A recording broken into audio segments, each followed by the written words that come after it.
La școală cu Amaro Forum.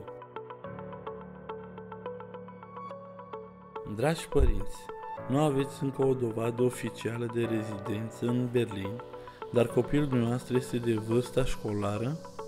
În acest episod vă explicăm cum să-l înregistrați la școală.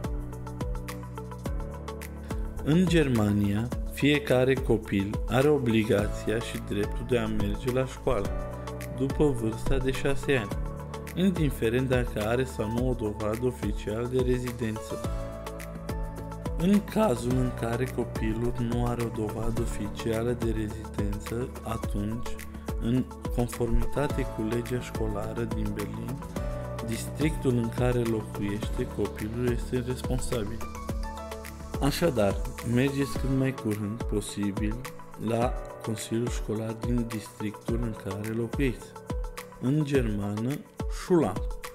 Personalul Consiliului Școlar vă ajută să găsiți o școală pentru copilul dumneavoastră. Vă rugăm să aduceți cu dumneavoastră următoarele documente: cartea dumneavoastră de identitate sau pașaportul și certificatul de naștere sau pașaportul copilului dumneavoastră. Vă mulțumim pentru vizionare!